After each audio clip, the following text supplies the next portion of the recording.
Okay, guys, this is Neon. Welcome back to CLOWNFISH TV. Tonight we have two guests. We have Peter Simeti from Alterna Comics. Say hello, Peter. Hey, how's it going, guys? All right, we got a full house here, and we've got Aaron Sparrow, Hey, how's everybody doing? semi regular here on CLOWNFISH TV, and we're going to talk about comics. And it's great to have Peter on. We've been trying to get him on for a few weeks now, but he's been very busy. I think shipping all kinds of packages. How's business been, Peter? Business has been insane. I actually was just doing all the shipping confirmation stuff for like 60, 70 orders or something that went out today. So that's what was taking me a little bit and why I'm late tonight. So I apologize for that. That's great. No, I saw on Twitter earlier today, you said that you're getting as many orders per day as you used to get per week. Yeah, and that's not just so for everybody that we get direct orders and we do direct stuff as well on orderalterna.com, but that's not just all that we do. We also sell to newsstand and comic shops and to retailers directly too. So this is like in addition to all the stuff we regularly do. In case anyone thought that we don't have distribution and this is just what we're doing, it's like this is all on top of it. So I think the past 3 weeks it's something like almost 22,000 comics. Oh my god, have been ordered, and it's we usually get in the same time period it'd be probably close to like 700 or 800 comics. Wow, that's awesome. So tell you what, why don't we wind the clock back a little bit and tell folks. I don't know if folks realize that Alterna's been around for a pretty long time. You guys have been around for 10 or 12 years now. Yeah, since 2006. So yeah, 12 years. So how did you start the company? Why did you start the company? It mostly just started off as a self-publishing kind of thing. Just getting my own stuff out there and came up with Alterna as kind of an alias that just sounded better than like Simeti Studios or something like that. And it kind of just picked up traction a bit. People started submitting and sending emails in. And at first it was kind of just telling people, no, I'm just self-publishing. You know, I'm not really doing the publishing thing with anyone else's work. We don't have distribution yet and all that other stuff. And after 6 months or so, I started getting a lot of really great submissions from people that all had similar stories that, you know, they were getting rejected by Image or Dark Horse or whoever it was at the time. And I figured, you know, maybe we could do something together. Maybe there's, you know, strength in numbers and we can kind of unite and get our product out there and all help each other out. And that's kind of where Alterna as a publishing company was born. And in 2008, we got distribution. We were doing print on demand for the first 2 years, just single issue stuff. And then once we got picked up for distribution, I realized that because a lot of indie creators have day jobs and a lot of other things going on, they couldn't really keep up with doing monthly comics or anything like that. So we started just doing graphic novels and, you know, put out a graphic novel once every 6 months, once a year. And get a bunch of creators doing that. It's not as bad, you know, release something once a month. At least you've got something coming out as opposed to bombarding the market and then sitting on inventory. And especially if you're new, no one's going to know who you are. So it's going to be very difficult. And that's what we did for like 10, 11 years. And you know, we got a little bit better with stuff as time went on. And we had some, you know, ups and downs like any other company. But it's kind of funny because when the newsprint stuff came out, everybody thought that we were a new company.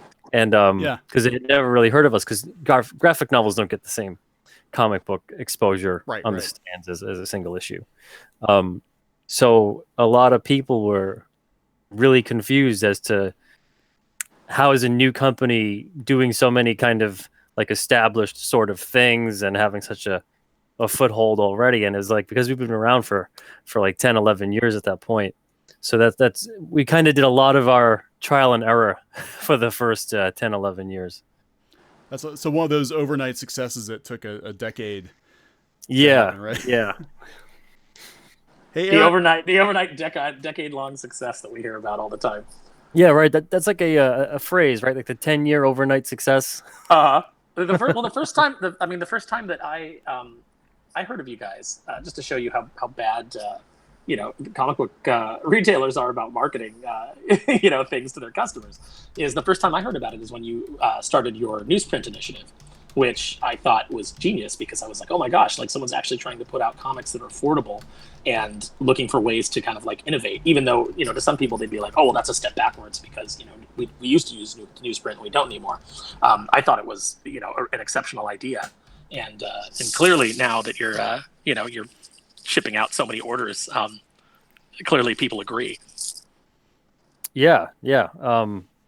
It's something that that I really hoped it would take off with people. I didn't know how newsprint would really roll with a bunch of people. I knew that lower prices were going to be something that was going to be well received, but the newsprint was a gamble. I love newsprint. Newsprint and comic books are synonymous to me, and I just prefer it, honestly. But it was a risk at first, and it's obviously at this point it's paid off a bit, and a lot of people have really welcomed our comics because of the newsprint, and then the price point, and then the stories are very escapist as well. So it's kind of different than a lot of what people are seeing right now, even though it's largely very similar to what comics have been like for 70 to 80 years.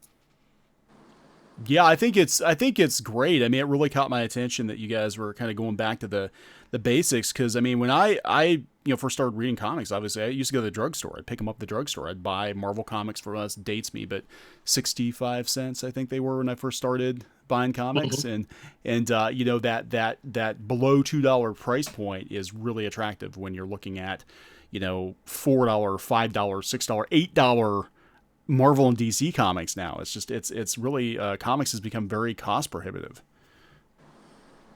Yeah, I mean $6-7 $6-7 a book now. Yeah. I think there's an X-Men #1 or something. I know it's like a 70 pager or whatever, but $7.99 is crazy, especially for a #1 that you want to use to get as many people on board as possible.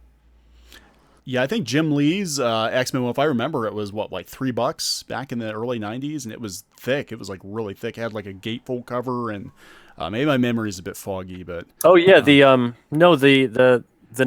with the regular covers I think were like $1.25, and then they had that deluxe edition with that gatefold. Deluxe edition I think was like $2.95 or something like that. Yeah, that was big bucks back then. I remember that, and the Valiant comics were like, oh my god, these comics are $2.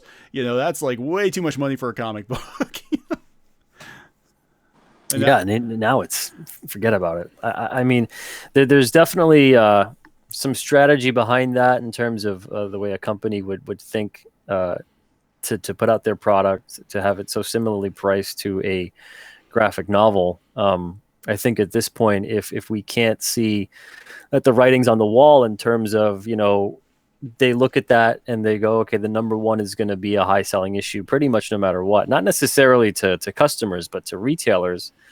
So they're going to make it as high price as they could get it so they can get as much money as possible. They don't really care what necessarily sells through, because most of their money's coming through in other avenues. And at this point, especially, they want you to think about that, and they want you to go $7.99, $8.99. That's graphic novel pricing. I might as well just wait for the graphic novel. Mm-hmm. The big companies want you to have that mindset, because single issues for the most part is extreme amount of overhead for them. It's a lot of push. It's a lot of time. It's very, not cost effective. So they want you to kind of get more geared towards having a graphic novel mindset. The problem is the rest of us and comic shops as well need those monthly or bi-monthly issues to have that kind of sustained readership. And we need a lower entry price point to get into stuff. Yeah. Well, comics is a lot like this is going to sound terrible, but comics is a lot like drug dealing. Is you make your money on the comeback. When you have that Wednesday customer that comes in every week, that's you've built loyalty, you've built a routine. They come in on Wednesdays to pick up their books, or Saturdays, whenever they but they come in weekly looking for new material. And when you break people of that habit, as I've kind of been broken of it, that revenue goes away. I for 25 plus years, I was at the comic book store every week picking up books, and a substantial amount of books. And I hit a point where where I got in the middle of one of the big Marvel events, and I realized I'm not enjoying this anymore, and I quit cold turkey. And I thought there would be I thought there'd be like an emptiness that came from that.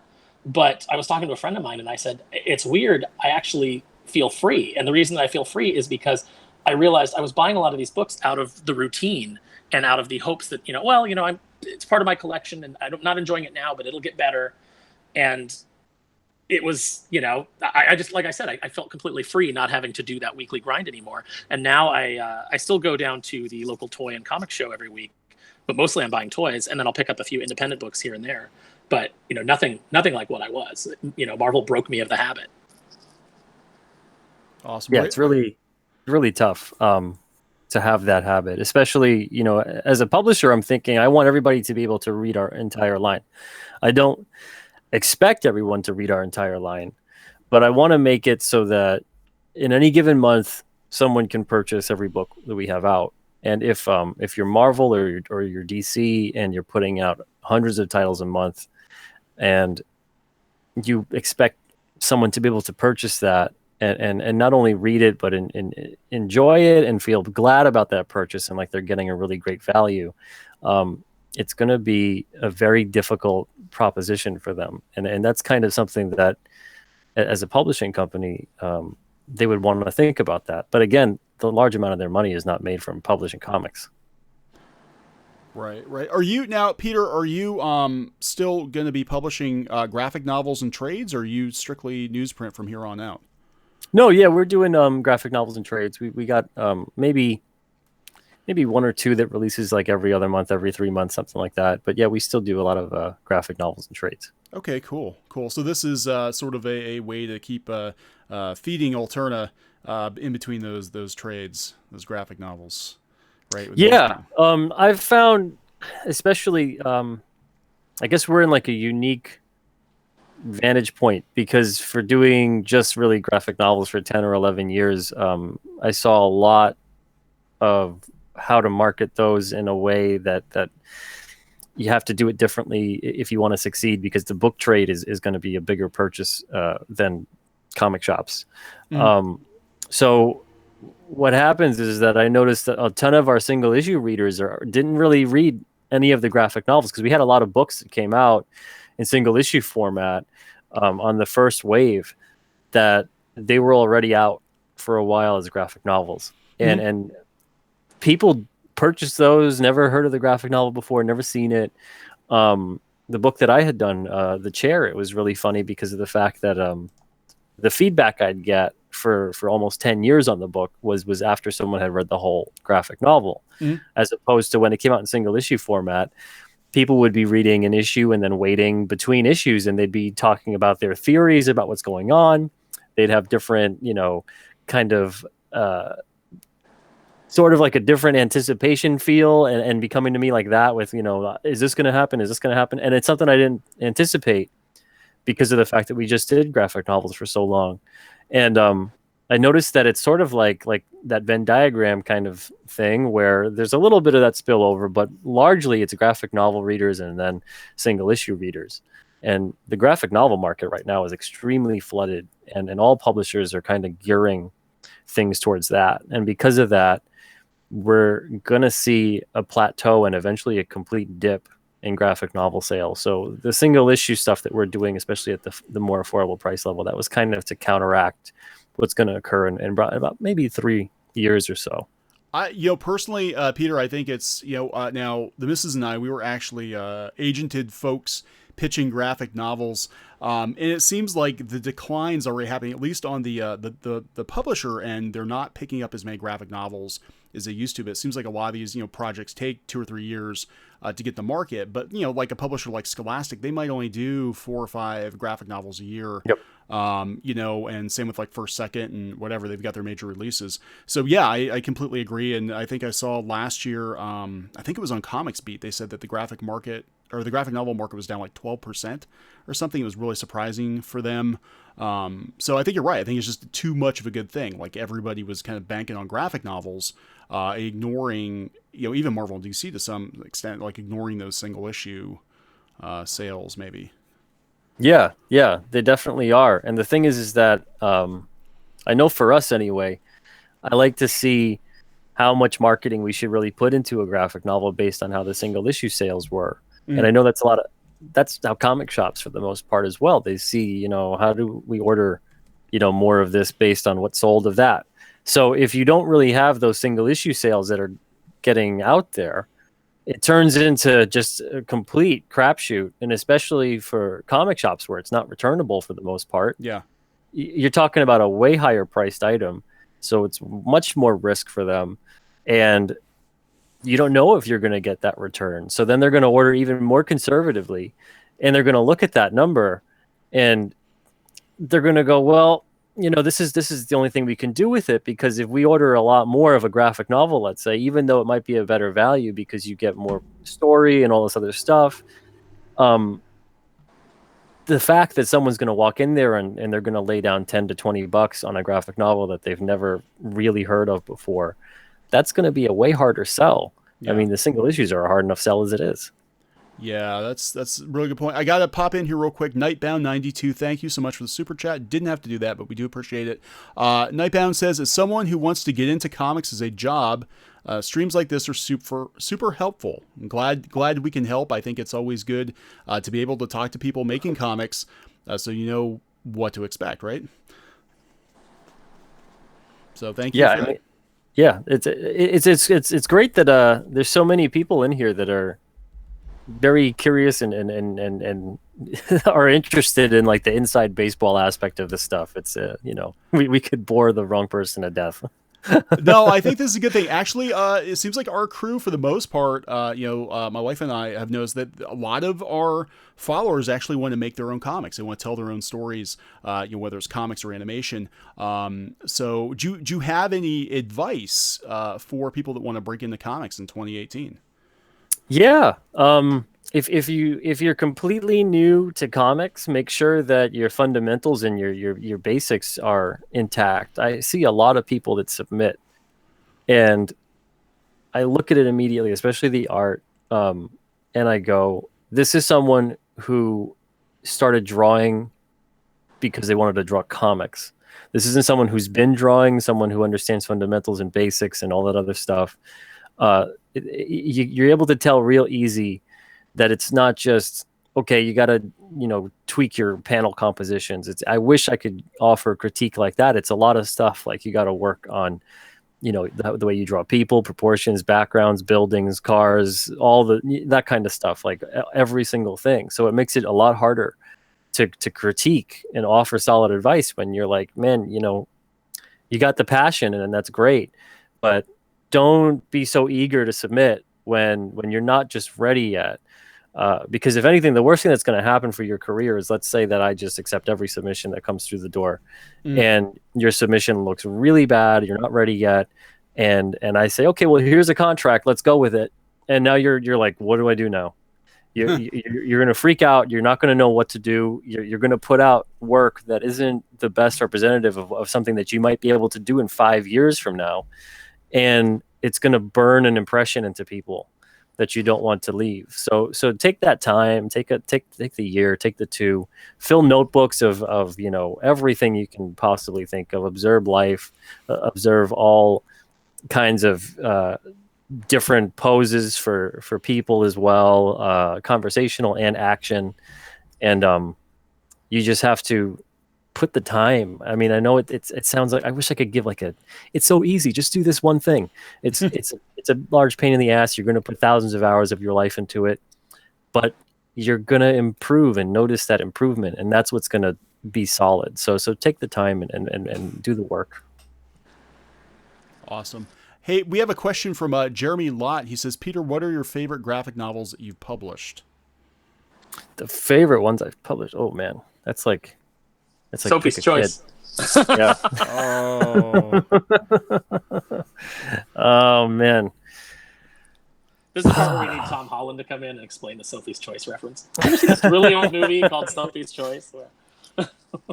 Google it. I guess let's see. If I'm going all the way back, oh man, which ones were my favorite? I I guess I won't go too far back. Trespasser's been one of my favorites. Trespasser's a single issue series, but the graphic novel is out too. So that's a really, really great story. What else? There was a graphic novel. Jeremy's not with Alterna anymore after a very public way of leaving, but I really loved his work on The Deadbeat. That was a really great book. And Michael Bracco's got a series called Novo, and Novo is a real fun one.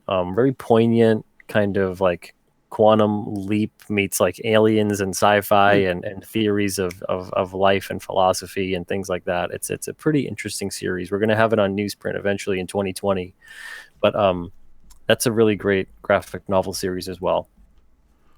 Awesome. So what, Peter, since we got people on here talking about bringing in the comics, and you talked about submissions, is Alterna accepting submissions, and what are you guys looking for? What kind of material you're looking to publish going forward? Yeah, we're always accepting submissions. Submissions are always open at Alterna. I know some publishers have a window of submitting, but ours is always, you can do it whenever. I'm looking for character-driven kind of stories, not necessarily. I know people hear character-driven and they think, it needs to be ongoing then, and it needs to be like a Spider-Man or a Batman or something like that. I mean more something where you can really relate to the characters, you can really root for or root against characters within the story. I find a lot of stories nowadays, it tends to be very plot-driven. Characters are just kind of like little chess pieces on the board, and it feels like they end up doing things just because they're supposed to, as opposed to an actual motivation for why they're doing certain things or why they are behaving the way they are. So I like to see stories like that, because those stories tend to stand the test of time. Those stories tend to correlate with the human experience, and they make people just think and feel more, as opposed to a story that's a bit cold or just, I just want to have this kind of gimmicky, fun, cool thing in there, and that's about it. And you can have those things, but you have to make sure that there's also some heart behind it. Awesome. Do you want to jump in here, Aaron? I know. I'm just like fascinated, like just sitting here having done this for a while. It's like I think Peter and I have a lot of we've talked online here and there, and I think we have a lot of the same philosophies about character-driven stories and about each character voice sounding distinct and each character having a distinct point of view, which I think is also important. Just from a writing aspect, one of the things that really bothers me about a lot of comics that I pick up and I thumb through today is that every character to me sounds exactly like the writer. Or if you move the balloons around, the characters, it wouldn't make any difference. And so I think that listening, if you're thinking about writing a comic, or any kind of fiction, spend a lot of time just like listening to people's conversations. Just go down to Starbucks and just sit and work on your computer and listen to the way that people interact, and take note of the different way that people speak, because that will bring your characters to life in ways that will really make them stand out. Yeah, that's absolutely true. And that's a great point too, about characters having distinct individual voices, and that nowadays, and I find it a lot. I find it very often when I go do signings, I try to get a bunch of comics that maybe I haven't read before to support the shop, and also to try out something new. And every time I flip stuff open, more often than not, I find that the characters all sound the same. It's very monotonous dialogue, and it sounds like, when you go from writer to writer, it sounds as if this is just the person talking, more or less. This is just the writer and how they write or how they would talk. And it just, I can't get into those kind of characters. I mean, if some people can, that's great. But to me, I need to be submersed within a world. And I think there's no better way to do that than having strong, individual, distinct character voices and motivations. Yeah, I agree. I mean, I know on the stuff that I tend to gyrate toward, it's definitely the characters first. I know my wife definitely is. I mean, she's really big into manga, and it seems like they spend more time on character development in a lot of manga than they do in American comics. You know, I think maybe because it breathes more. I don't know, but they can spend 20, 30 pages, you know, having characters like, you know, cooking lunch or something together and get that conversation in there, versus, you know, like we got to get this whole thing done, you know, in 20 pages. You know, but she's definitely, at least comics she reads, she's always, you know, looking for those character driven comics. Well, I think, you know, it's funny that you bring that up. I think one of the problems that I'm having with comics today is that we are getting those moments of characters cooking, but it's in a 22-page comic, and 10 pages is them cooking and having this kind of like cutesy pie dialogue that doesn't advance the story or doesn't, you know, advance the characters in any meaningful way. And then you put it down and you go like, I paid $6 for this. You know, what is going on? You know, could it be that the publishers, I mean, I think we've talked about this before. It seems like the publishers now are just, you know, throwing out the single issues, knowing there's going to be a trade, and you're basically, you know, getting 20 minutes of a movie, you know, versus the entire film versus a TV episode. Does that make sense? Yeah, on some level it definitely does, but yeah, even sorry, Aaron, to cut you off. No, that's how this works. Go for it. But yeah, I think that even so, like planning for the trade and things like that, like you can have those down moments and whatever. You can have the X-Men playing baseball and things like that, but it has to add something to the dynamic. It has to add some kind of, you know, show off some character interaction that either, you know, endears you to the characters or shows you something new about that character, and that you bring it back into the plot. Like, you know, Wolverine's pissed off, let's say, because he got, you know, struck out unfairly or whatever, and it was a bad call or something. And he's all pissed off at whoever made the call or whatever. And so now they get called right to a mission. Xavier calls him off or whatever. And he's kind of got like a little bit of a beef with this person from earlier on, and either mentions it again or it's brought up later and he saves that person's, you know, hide from getting, you know, killed or something. And then makes a little quip about it. Like, you could play off those moments in a very realistic kind of way, in a fun way.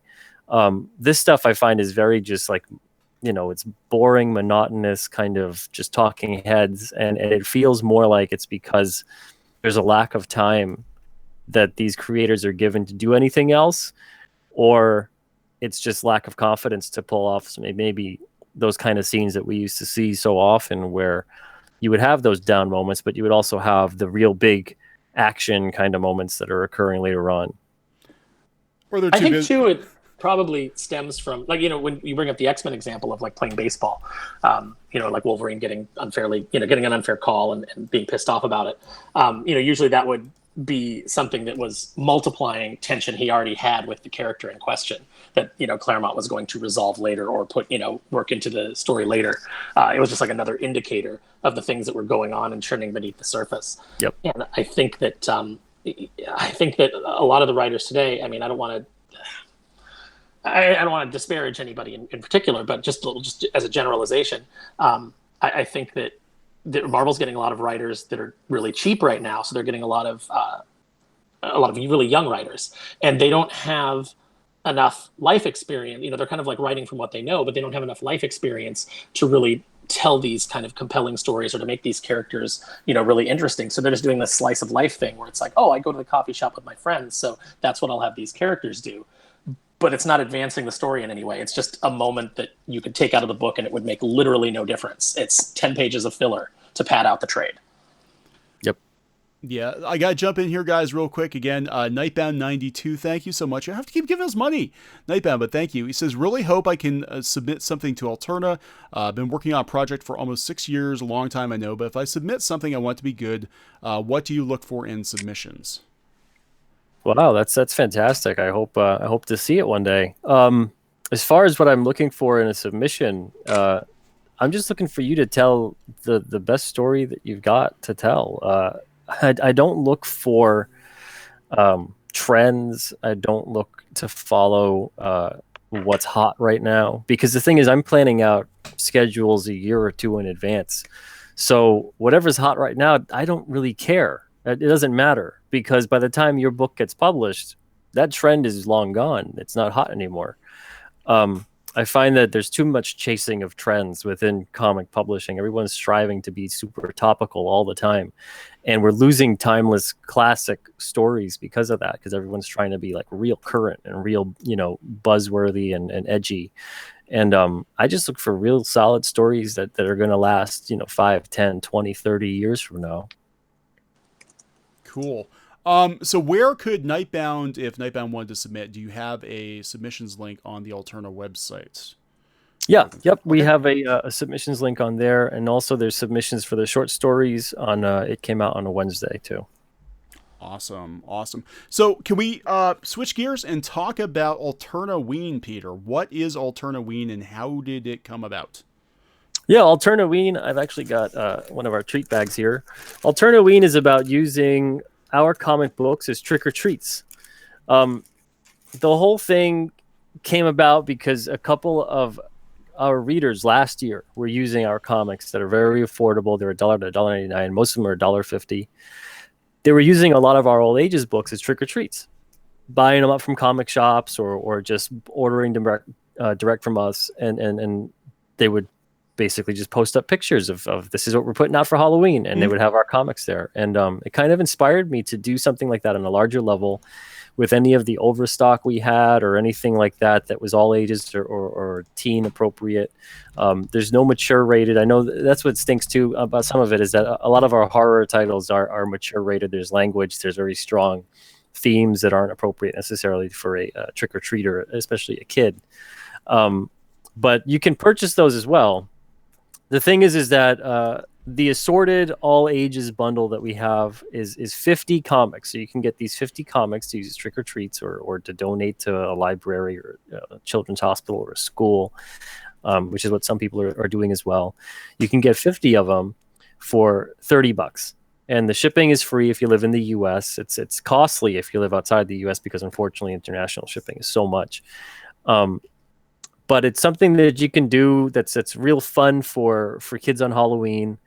And the real nice part about it is that the funds that we're raising for Alternaween, they're going to go towards helping us to also expand our distribution and get into more stores, get into different chains, get promotional placement, all that kind of stuff. Because it's not super expensive, but it is expensive, and it's a bit more of an overhead because you got to have larger print runs and all that other stuff. So we're already on newsstand now in Books A Million, Barnes and Noble, and a couple dozen individual independent newsstands. But this will help us expand further. I'm already in talks with almost 24 stores that are, some of them are really, really large chains that if we get picked up by one or two of these, we pretty much have the largest single issue distribution in comics. So it's really it's exciting to see, and because of it, Alternaween is kind of a bit of an historic Indiegogo crowdfunding campaign, because you guys can be a part of that. You can be a part of literally bringing comics back into the world, more or less, because they're not really out there. You don't really see many comics when you go out and about. And it's kind of cool too, because you could also be giving a trick or treat of a comic book to someone who maybe that's their first comic ever. So you can create a reader for life. You can create perhaps even a new comic creator one day, 10, 15, 20 years down the road. Maybe they're getting interviewed. They're talking about, what's the first comic you ever got? And they could say this story of when they were a kid. They got this comic in a trick or treat bag on Halloween. And you could be a part of that. So it's kind of cool. That's awesome. So Peter, what was your first comic? My first comic was it was from my mom. She came home one day after work. I was like maybe 4 or 5 years old, and she had a Spectacular Spider-Man issue, and it was when Captain America and Tarantula are fighting Spider-Man. For some reason, Captain America is like either convinced that Spider-Man is the enemy or Tarantula is a good guy, or something happened where he's on that side of the fence where he's beating up on Spider-Man. And I thought that was so weird when I was a kid, because Captain America, I'm thinking he doesn't look like a bad guy. And I remember having those thoughts of that's really weird. And then later on when I read the issue, it was like, oh, okay, there was like some kind of misunderstanding and things like that. But I still have the issue. And the funniest part, and I say this a lot, so if anyone's in the chat that's seen this comic book origin story before, The little Spider-Man that's in the corner of the comics that was for the direct sale stuff. I colored in the eyes with a blue ballpoint pen. And then I did the rest of the comic, like all Spidey's eyes. They're all colored in blue for some reason. I thought that must have went better with his costume. That's cool. They got all kinds of crazy. My son's playing Spider-Man PS4, and they've got like all kinds of crazy Spider-Man costumes, like all different colors. Like I have not seen 90% of them before. It's just crazy. Yeah, I'm running around in the Secret Wars costume right now. No, I just switched it. I had the Secret Wars costume, and I just unlocked the Spider-Man 2099 costume. So that's what I'm running around in now. Yeah, 2099 was underrated. Yeah, that whole universe. Oh yeah. It just they never. I don't know what went wrong. I mean, X-Men and everything. They were all pretty solid books, I thought, but. You know, the funny part is they probably sell like 3 to 4 times more than the best-selling book does today. Oh yeah. Yeah, you're absolutely right. Yeah, Silver Sable probably sell more than most Marvel books. Okay, you know what? I want to say something about that. Silver Sable was one of my favorite books back in the day. It was written by Gregory Wright. I can't remember the name of the artist, but really, really liked him. But it was you want to talk about like diversity within comics. You know, which people think just started to happen in 2016. If you go by Twitter, Silver Sable had the first openly lesbian character. In Chen, who was one of the Wild Pack. They had they had a Hispanic guy on the Wild Pack. You know, like Gregory Wright really mixed it up with with just racial and ethnic backgrounds. They had a guy who was former Hydra on the team, who was basically like a sadist. All these great like character dynamics, you know, people that were really, really different and really interesting. And I always encourage people like go back and read that Silver Sable run. It's actually really, really good. Yeah. From what I remember, I think I read the first. I want to say I bought like the first dozen issues or so, and then they just came out with like one Punisher book too many, and I had to buy all of them. Because that was the way it was back then. It was like freaking 4 Punisher books a month and 20 X-Men books a month and 4 Spider-Mans, and they all had variant covers. Yeah. But I used to drop easy when I was a teenager. I used to drop $100, $200 a month on comics probably. Stephen Butler, that was the artist on Silver Sable. Oh, Stephen Butler. Really, yeah, he's good. Really good. Yeah, he's good. Yeah. Yeah, but my first comic was actually G.I. Joe 14. I think it was 14, the one with Destro on the cover. And the reason I bought it was because they had television commercials for it. That was my first comic too. Well, not my first comic, but the first comic where I started picking up comics and realizing that they came out every month and going and picking them up was that issue with Destro on the cover. Same reason. Yeah, it was so like they used to advertise the comic books during the cartoon show. It was great. It was genius. And I don't remember the last time any publishers actually advertised comics. I think, I want to say Malibu. I remember there being like a Prime commercial or something a few years ago. Mm-hmm. But that's how I started. I picked up G.I. Joe and Transformers, and then in the back of G.I. Joe and Transformers, they had that was kind of my gateway. They're like, oh, here's the X-Men and Alpha Flight and all these other characters. And I'm like, oh, I got to go get those too. You know, and I did. And I when $10 a week, I would spend on comics probably when I was a kid, and I got most of the Marvel line. I mean, again, shows you that price point. Like I could pick up most of the Marvel books every month for under $30 probably. Yeah, I saw that ad in one of the issues of G.I. Joe. I think it was like X-Men. I want to say like 207. It's Wolverine like dragging his claws down the cover. Yeah. And I was like, oh, who's this guy? And I went out and found it on the newsstand. And then that was my gateway into X-Men. And then my uncle told me like, hey, there's a coin shop, like a collectible coin shop up here that sells comics. You know, why don't I take you up there? And then I discovered back issues and that there were sources for that. And I started going backwards in X-Men at the same time I was moving forward. And that was my gateway into the Marvel Universe. God, we're so old. But no, I think that's cool. I mean, just touch on what Peter said. Like, you never know what somebody's first comic book is going to be. And the fact that you can't find, floppy comics as easily as you used to be able to when we were kids. Like, I went to the drugstore. I went to 7-Eleven. That's where I bought my comic books. I didn't go to a comic shop until almost 1990, and I didn't even know comic shops existed. I mean, to me, it was like I would go check out the spinner rack at my local drugstore. That's where I bought all my comic books. And I had long boxes full of comic books before I even went to a comic shop. Mm-hmm. Yeah, the spinner rack at Thrifties was, where I was getting stuff, like 7-Eleven and the spinner rack at Thrifties was my source for comics until I discovered that there was a place you could get back issues. But even then, I would still go over to the Thrifties and see what was on the rack, because sometimes things would sell out, or stuff had come out that they didn't order. Yeah. And yeah, God, I missed that. I still see it today. Like for a while when we were doing the Darkwing Duck book at Joe Books, they were coming out at Barnes and Noble. And one of the coolest things that I saw was I walked in one day and I was like, I just want to see him I just want to take a picture of him on the rack. And there was a little kid sitting in front of the rack reading the Darkwing Duck book when I walked in. And I was like, oh my God, this is the greatest thing ever. That's cool. That's cool. Yeah. So, I mean, I'm excited to hear, Peter, that you're going to try to get comics back into places where average folks go and hopefully can discover, their first comic. That would be great.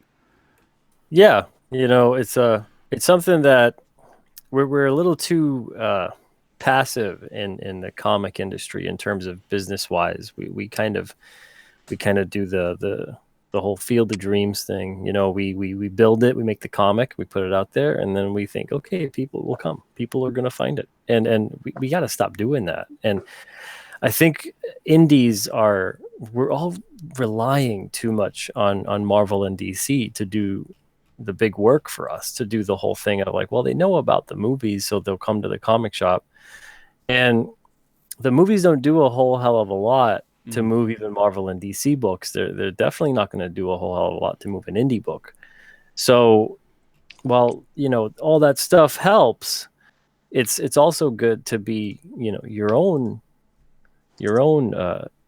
motivating force of sales. You gotta kind of take it up to direct people to these things, to put comics where people are, as opposed to this whole process that we have right now where we're just kind of, it's a defeatist mentality, I find, a lot of the time in the industry, where we're all just okay with scraping by and comics don't do that great, and that's just how it is, and it's got to stop. It's a really weird mentality to have, and no other industry seems to have it as much as comics do. We tolerate failure a lot, we tolerate low sales, we tolerate the fact that we're all like dirt poor. It's got to stop. we have to realize that people like comic books. It's okay to sell them, it's okay to talk about them, people want to read them, and be proactive about that. Yeah, I mean, so weird because, again, growing up reading comics, I remember seeing guys like Todd McFarlane on morning talk shows. Todd McFarlane wasn't scraping for cash. Todd McFarlane was doing pretty good. Spider-Man was selling over 1 million copies. Crazy. I mean, it's like a completely different world, at least completely different industry than what we're seeing right now, where it just seems like everything has just been ground down so far. It seems like you can only go up at this point, right? Yeah. It's not something that we need to do in such a way where you need someone to come in there and really shake it up and do something that no one's ever heard of before. In comics, we're not even doing the basic things. We're not even utilizing basic marketing, basic advertising, basic ways of how to use like social media to interact and engage with customers and readers, both ones that we have right now and ones that may be potential. We're not really doing any of that, and yet we're wondering, well, why aren't sales better? Why is everything stagnating? Why are things getting worse? It's like, well, if you're not doing all those things that you need to do, right, why are you surprised if it's not working out that great?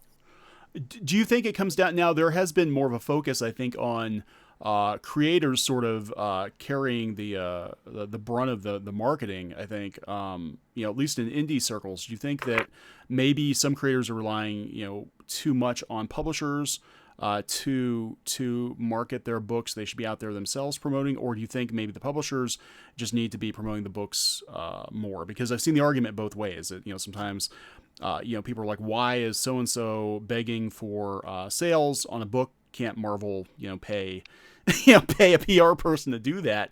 What do you think the solution is? What can indie creators do to raise awareness of their own projects?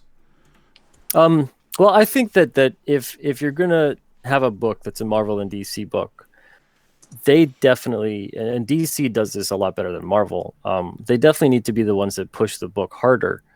But at the same time, there also needs to be somebody within both companies that just says, these are good ways of how to promote your book. This is kind of like best practices. Because you will see the weird, very desperate, very strong pitch. And then you'll see other creators that do it right, which is more to, hey, this is what I've got coming out. Check it out. Hope you guys enjoy it. And do the thing more, I'm sharing what I'm doing, as opposed to, would you please just buy this already? And that's that level of, you'll get like the spam kind of link of like, go support my Kickstarter. And you're like, who are you? Yeah, right. It's that kind of, but if the person says, oh, hey, I've got a Kickstarter out, I think you'll really enjoy it. It's about this and this. Thanks for your time. It's a completely different approach. And you're not left thinking like, wow, that was really scummy. You're thinking more like, oh, okay, cool. If I have a second, I'll check it out. And at the very least, you don't walk away, even if you don't even look at it. You don't walk away thinking, oh, that person's kind of, I don't know if I want to even support them because it's a little skeevy. So there's really good ways to promote without actually doing the hard sell. And as far as creators, it drives me up the wall with this. When creators go, well, it's not really my job to promote. It's not my job to do that. Yeah, it is. and it's not necessarily your job to shill for a company, let's say. But damn, you put a lot of time and effort into not only making that thing, but into learning how to make that thing. So if it succeeds, you succeed. You get more work. You get more readers. You get more people that eventually one day, I'm thinking, that you want to not just be tied and tethered to a company your whole life. You can do a creator-owned book, launch it, and do very, very well because now you've grown this whole readership that supports and loves your work.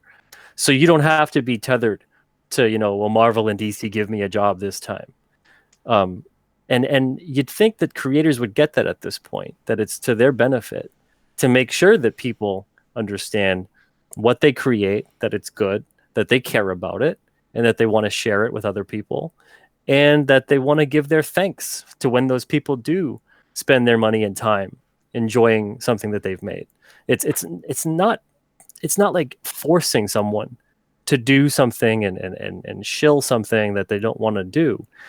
If you don't want to talk about your product, if you want to spend thousands of hours creating a comic book and you don't really care how it does, please do us all a service and get the hell out of the comic industry. There's so many people in this industry that want to get in and desperately want people to read the stuff that they're creating, that they'll even just give it away because they want people to just read it and enjoy it. And if you've lost that passion, if you've lost your way, you can just go do something else. Because at this point, I mean, you're not helping the industry, you're not helping a publisher, you're not helping your creative team, you're not helping the retailers, you're just being miserable, obviously doing something you don't want to do. Yeah, I think that there's a lot of almost embarrassment, it seems, with some pros about promoting their work. Like sometimes you just get like the best that you get is they go like, oh, here I made a thing, and here's a picture of the book. Like they don't describe it or anything, but it's just like there's almost like this. I don't know, like it's embarrassing to ask people to look at the thing that you created and to maybe spend money on it. And I don't understand that at all. When I'm working for a publisher, I am extra vigilant of the things that I say on social media, the way that I present myself, the jokes that I make, specifically because it's my responsibility to be a good brand ambassador for whatever publisher I'm working for, whatever license I'm working on. And it's my responsibility to my team, who is depending on the book being successful to continue to get a paycheck, that I engage people positively and get them interested in what we're doing. I've never understood the mentality of, if you don't like what I have to, like being so self-important and thinking that your opinion is so meaningful that you have to put out your every thought on social media. And then when people disagree with you because you're saying things in a public forum, you tell them, if you don't like it, don't buy my book. Well, it's not just your book. It's the artist's book. It's the letterer's book. It's the colorist's book. Yeah. It's the publisher's book. Everybody who's trying to make money on this, you have a responsibility to not get in your own way at the very least. Not just to promote it, but to just not get in your own way. Yeah, absolutely. And I don't think that's necessarily too insane of a concept. I mean, we're all more connected than we obviously want to think. Even if you're just someone that you do everything on your book and you self-publish and you self-distribute and you get it to a store, or let's say you don't even use a store. Let's say you just get it out to customers. It's still to your benefit to get more people interested in the thing you're making. Otherwise, why are you making it? I don't understand that. And you don't need to necessarily even, if some people go, well, I don't want to pitch to so-and-so person. I don't want to, get their business. Let's say that's the mentality. Mm-hmm. Okay, well then get the business of the people you want to get. Pitch to them. Get those people interested. Find your audience and make sure that they're aware of what you're making. Even at Alterna, people would be like, well, I don't like the fact that you're courting Comicsgate people. And I'm like, I'm not courting anyone. I'm courting readers of comics. If you're telling me that the only readers that are out there that are reading our books are Comicsgate people, which is not the case because a lot of people read our books, then I would like to say, why are you creating books that these people would enjoy? Because I can court whoever I want to court. If they don't like the book, they don't like the book. So at the end of the day, I'm the publisher. I'm not the one that's making the book. So that's what I found is a really weird kind of odd dynamic that occurred. And if anything, if you want to cater to a certain audience, if you want to court a certain audience, by all means, I never ever held anybody back from doing so. If you want to have, every certain kind of person who you think would like this book, you want to make sure they get it, or people that you think, I don't know, if you morally approve of every single thing that they do, let's say, and that's the type of person you want to read your book, well, then please find that audience. Don't just complain about the people you don't want to read your book. Talk more about the people who should read your book. And I find that as an industry, we're doing way more of the, I don't want you to do this, I don't need your business, X, Y, and Z, as opposed to, I want you to be interested. I want you to read this book. I want you to get excited about this comic. And again, we're wondering why our sales going the way they're going. Well, this is why. Yeah, I think the comic book industry in general just seems to have very low self-esteem, almost self-destructive tendencies these days. There's almost like you were talking before about embarrassment of working on projects. It's almost like there seems to be loathing from some creators, like, it's just a comic book, whatever. Buy it, don't buy it, I don't care. And that's horrible. I mean, it's horrible because do you know how many people would actually love your job? They'd love to be in your position, they right? Actually like comics. I mean, come on. It's why people work for next to nothing to break into the industry. They'll knock themselves out doing, full computer, pencils, inks, full computer colors for $70 a page, because they want to break in. They want to tell these stories. They're passionate about it. If you're not here to promote the industry, if you're not here to build it up, what are you doing here? Just go do something that makes you happy instead of just being on Twitter complaining about how toxic fandom is all day. Well, then go do something else. Yeah, I mean, even on a larger argument too. It's as far as I know, we get one life, we get one shot around this world. If you are going to spend it in misery and anger and all kinds of other awful things, why would you want to do that? Go be happy. Go do something that you find is a really good use of your time and your energy and everything that you're capable of as a person, because everybody's capable of something great, no matter how angry they might appear on Twitter or whatever. And you can make a contribution, you can make something of your life that brings you happiness and brings other people happiness as well. We're here on this world way too short to be so miserable all the time. It's a really sad thing to see, and people fall into that pattern way more often than not. And this goes back even longer than social media. I know people go, "Oh, it's a social media thing," but it's always funny to me when people get stuck in that rut, that negativity rut, where that negative attention almost becomes addictive. So they need that kind of fuel to get them going and get them, roused up about something. And it's a real, that's toxic, and that's a poisonous way to live life. And it's something that isn't gonna, it's not gonna help comics. It's not gonna help their life. It's not gonna help the lives of the people they care about. And it's sad to see. I spent a lot of my time in my 20s, just like churning with that anger. Like, I get it. Like, I get these people that are on Twitter and that are like freaking out and having these tantrums, because I know what it's like to kind of like burn with anger. But after a while, like, I wish that I could just like give them the benefit of experience and tell them that like all that time is wasted. Like, in hindsight, I look back at all that time I spent angry and, that I spent churning with that. And it's just a complete waste of time. It doesn't affect, it doesn't change anything for you for the better. It actually makes things worse. You poison your own soul and you make yourself unhappy all the time.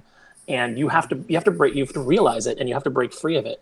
You have to make the choice to seek out the things in life that are positive, and to make those the central pillar of your life. And then, the things that are bad, you can deal with. You don't have that same, not everything affects you as deeply, because you've got so much good in your life. And I wish that there was a way just to kind of get these creators that are, I see them burning with this. And I just wish there was a way to get them to like see that there's just a healthier way to approach things, to approach your life, to approach, everyday situations. It took me a while to learn it, but you can learn it and you can break free of that. And I wish that there was a way to just kind of like speed that along, because I feel like Twitter has become this just echo chamber of unhappiness, and people are just feeding off of it. Every day, get in there. What's the latest thing that I can be outraged about, that I can, what's the latest flag I can carry, and get Twitter likes, because there's that little dopamine rush when, oh, look, my likes are up. But you can't pay your rent with Twitter likes, and you can't have, you're not going to have a happy life with just, people that are also bitter, supporting you on Twitter and saying like, yeah, you tell them, that's not a way to live. Yeah, and you are, I mean, you really are who you surround yourself with. So if you're surrounding yourselves with negative people, poisoned people, miserable people, you're gonna be miserable, because any like ray of sunshine that you might come across, they're gonna be there to tell you, to just snuff it out and tell you how awful things are all the time, 24/7. And then they'll eventually turn on you, because that's what they do. Yeah. Well, because misery loves company, and they look for the next thing to feed on. Yeah, it's really sad. I think, my wife just said, Geeky just said in the comments, she says she doesn't understand how you can even keep a job and spend 10 hours a day on Twitter. That's a really good point. I've seen a lot of comics writers spending more time on Twitter than you think someone who had 2 or 3 books would be allowed to spend on Twitter. Well, that's why their books read like first drafts. So, but anyway, okay, so let's not focus on the negative here. Let's focus on the positive. So, Peter, I gotta tell you, the situation with Alternative, for me, has been sort of that little ray of sunshine, because it is a very positive story. I mean, despite all of the negativity in comics right now, like, you guys are killing it. You're absolutely killing it. And what I'm seeing in comics with indie publishers, especially in the last year or so, is that there are still a lot of people out there that want to buy comics. They want to read comics. They need to be able to find them, and they need to find stories and creators that they connect with. And it almost seems like comics has become its own worst enemy. What are your thoughts on the state of where the comic book industry is headed? I think it's going to dovetail. I think it's going to go down 2 separate paths. And I think that right now we're starting to see the rise of a direct-to-consumer comic industry. We've had Kickstarter and Indiegogo obviously for years now, but it's really hitting that kind of critical mass where people are starting to turn away from the traditional mainstream way to get a comic book, and they're going straight to the creators that they want to follow and that they want to support. And the funniest part is that I've said on crowdfunding from the very beginning, they're going to be more supporting you than supporting your product when it comes to crowdfunding. Now, if you've got a great product, that helps, and you're going to get more support, obviously. But if you've got a great product and you're completely awful, you could possibly still manage to tap into an audience that's just not really aware of who you are. But if you have a so-so product and you're amazing, you're going to absolutely get that product filled. You're going to meet that goal, because people want to support you. They want to make sure that you're able to continue to do the things you do because they like you. They think you're, someone worthy of that support. And I think we're starting to see that mindset occur with comics, where it's not just about, what kind of comic you can make anymore. It's more about, well, do you appreciate your readers? Do you interact with people? Do you carry yourself in a professional way? Are you a good ambassador for the comic industry? Whether or not you're even a part of the industry as a whole, in terms of, is your book on a retail shelf? Is your book carried by Diamond? If you're making a comic, if you're selling a comic, if people are reading that comic, you are part of the comic industry. So if you are someone that's supportable, people are going to want to support you. And I think we're seeing the way the mainstream is going and the way indie is going. And indie is starting to become truly about the creator to customer reader experience, as opposed to the mainstream, which is becoming more of a cold dynamic, where it's becoming more, just buy the thing because it's, got your favorite character on it. And it doesn't really matter who's making it. And people are turning around and they're starting to go, yeah, it kind of does matter to me now who's making this stuff, because it's very difficult to enjoy. We used to easily be able to have a separation of creator from comic, especially like 20, 30 years ago. We're talking about, they didn't even have cover credits. It was literally, you bought the X-Men, you read the X-Men. It's like whoever was making them, if you were a kid, you might not have even really fully understood what those creator credits were even all about. It might not even really have hit really hard. You might not even have ever read them as a kid. You just kept reading the story. And now it's here's the creators on the cover. Here are the people who make this product. So if we're going to be more about the creator, then the creators have to be more about their readers. And we're not seeing that reciprocate. We're seeing this dynamic where it becomes, well, I'm here, I'm making the thing, I worked my butt to get here, I worked hard, and you should just enjoy it because I did the stuff. And people are going, it's not enough. You also have to be a decent person with your readers who care about this and have been reading these kind of books their whole life, and it's meant something to them for so long.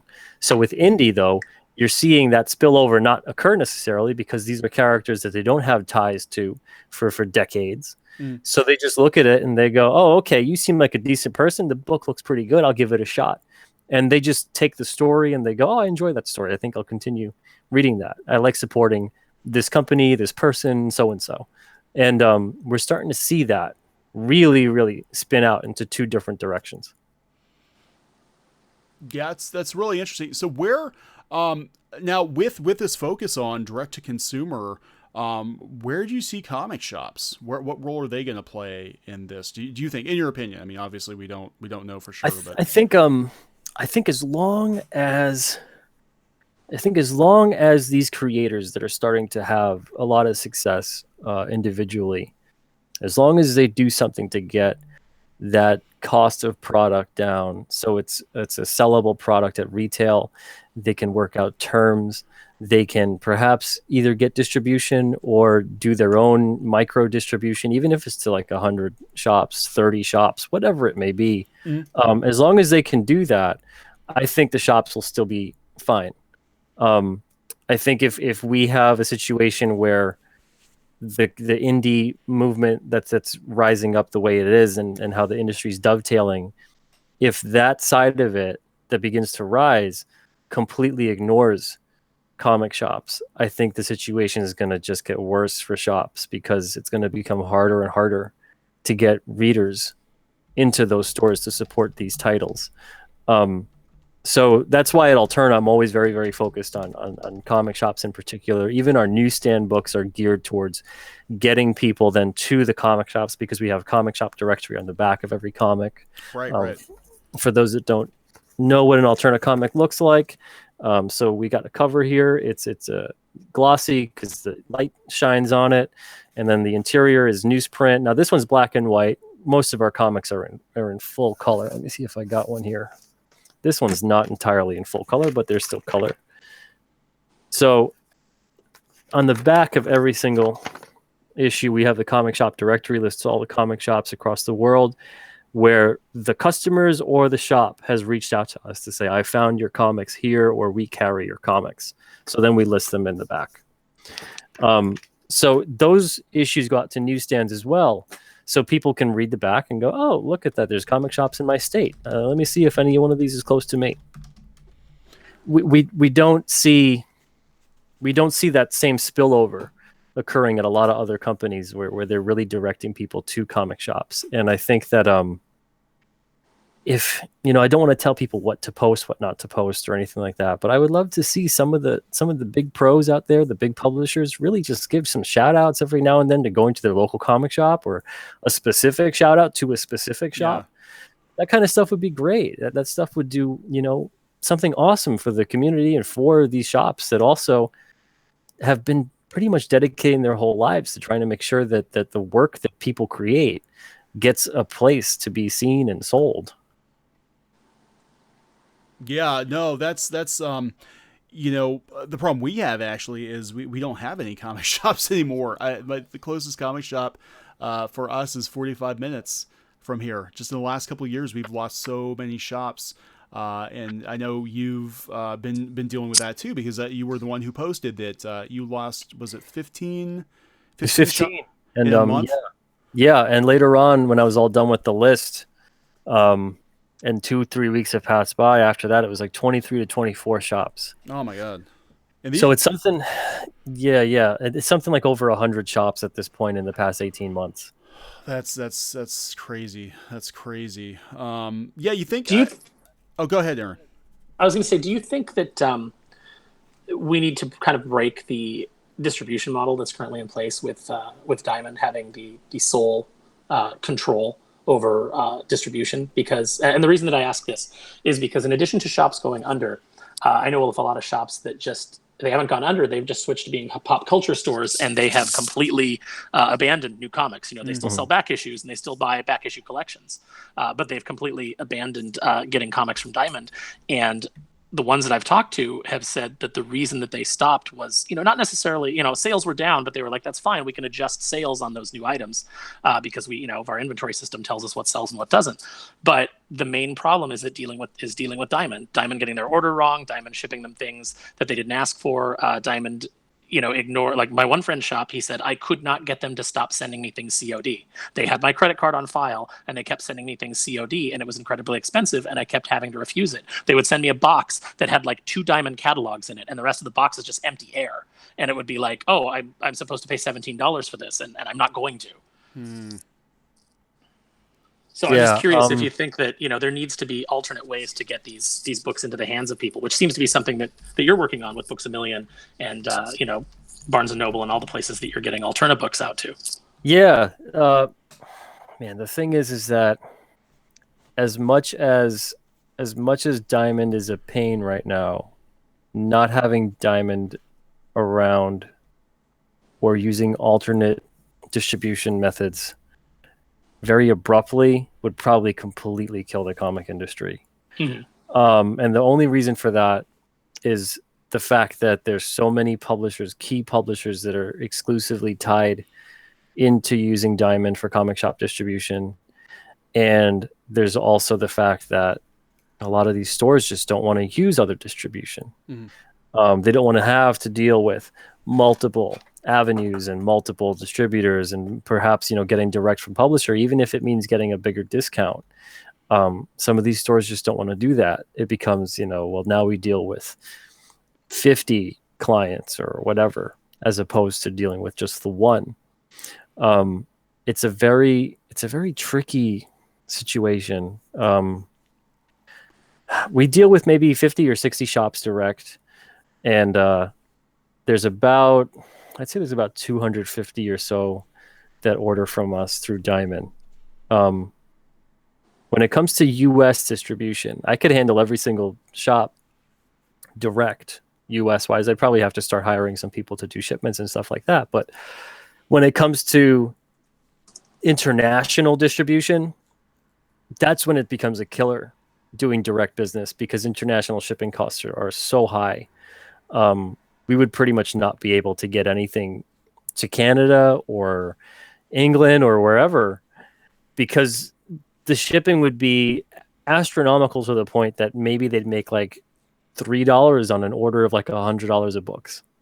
And that's if every single book sells. So doing Diamond at least gets us into the whole, international market on a little bit more of a cost-effective level. But I wish there was a way. Right now, we're seeing the industry, one hand, what doesn't wash the other.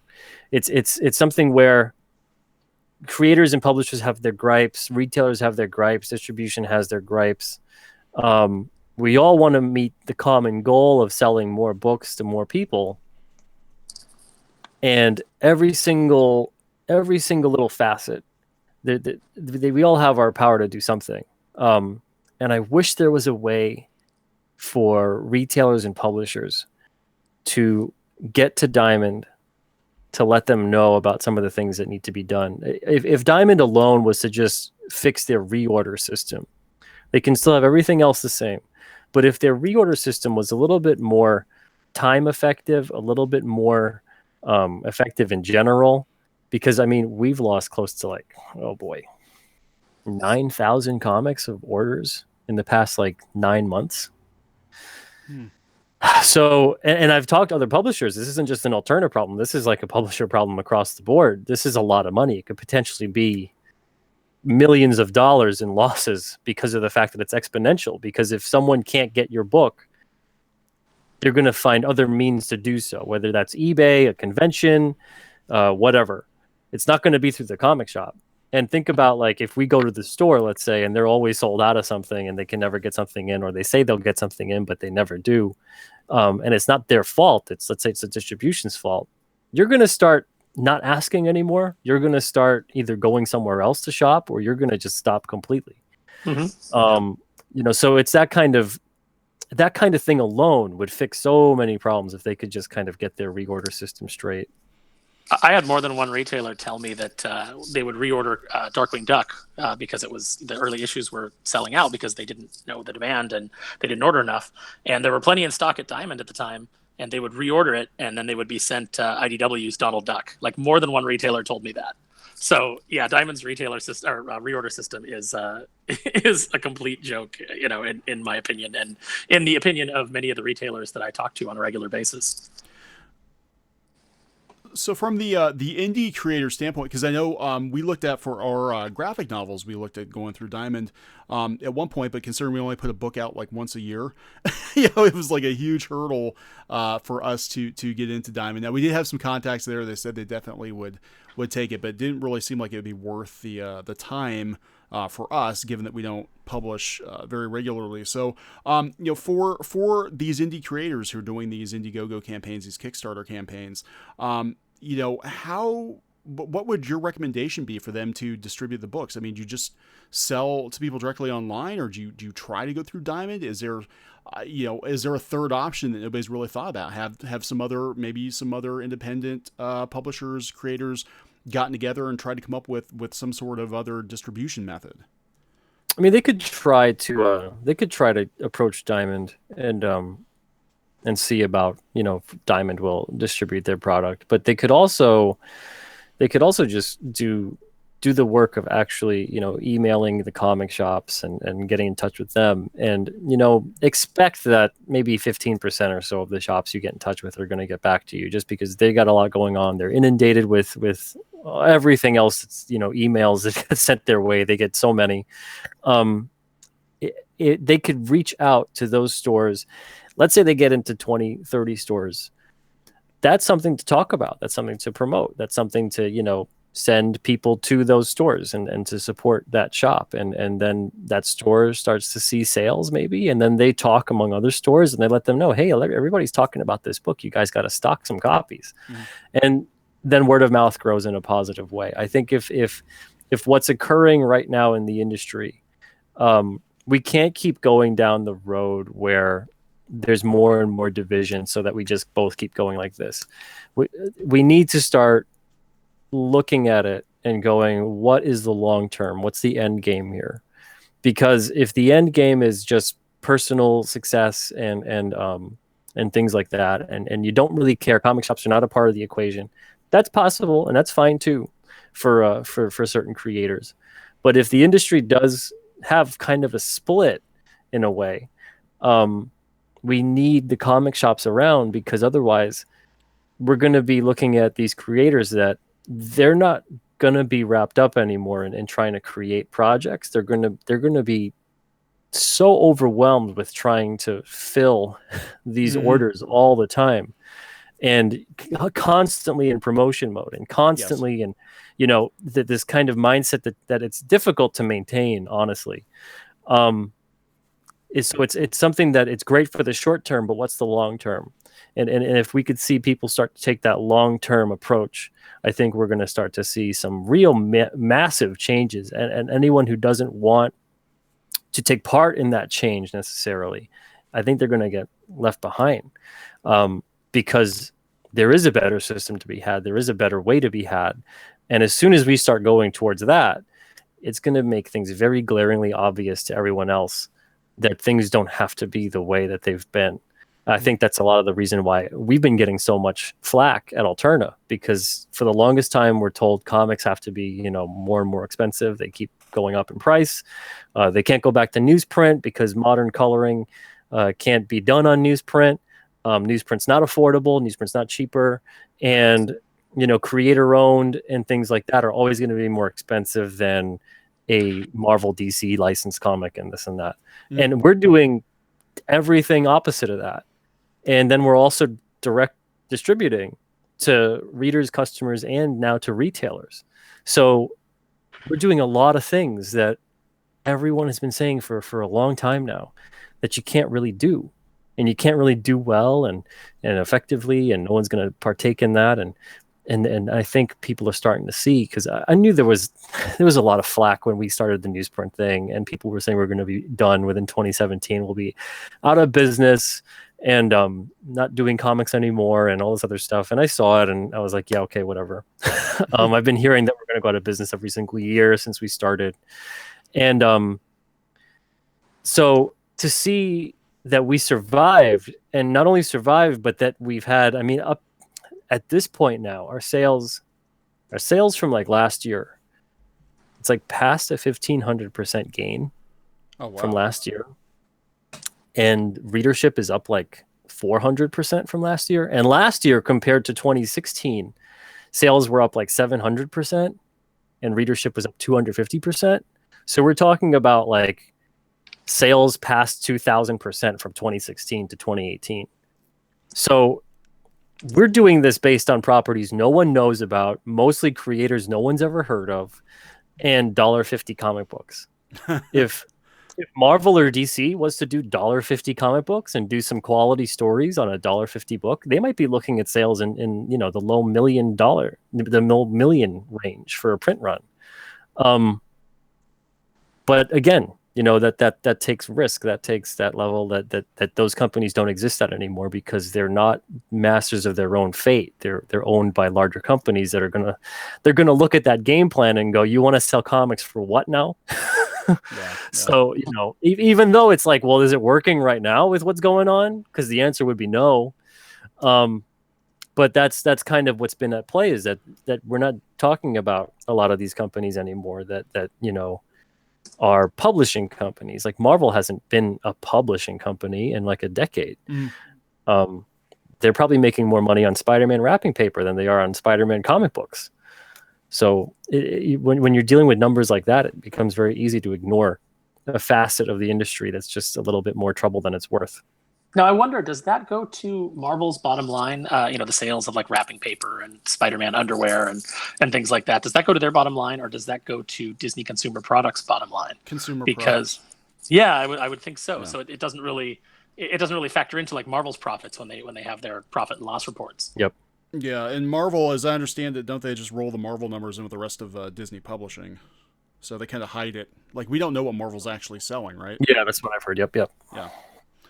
So, but no, it's really interesting. Again, talking about sort of like, I mean, you guys are booming when everybody else is like, I mean, they're holding on by their fingertips. You've got companies like IDW that are holding on by their fingertips, and you guys are like, yeah, we're up, 1,500% this year.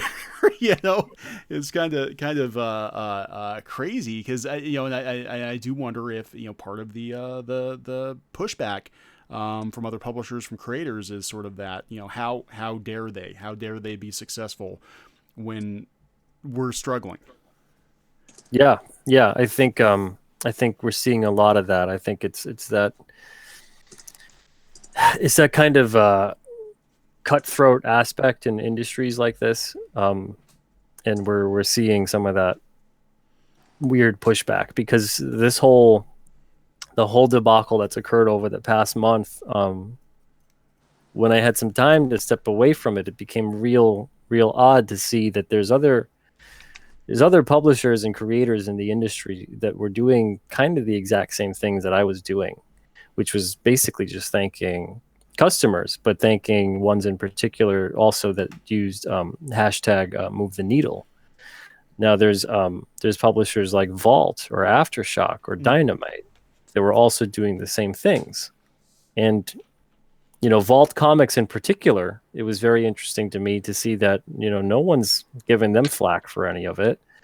And yet they have a high concentration of creators that have had altercations with the whole Comicsgate sort of thing. So it's odd looking at it that if that's what it's about, and then it's about letting people be aware of what they're doing or the wrong things that they're doing and the wrong people that they're thanking, then wouldn't they go after everybody?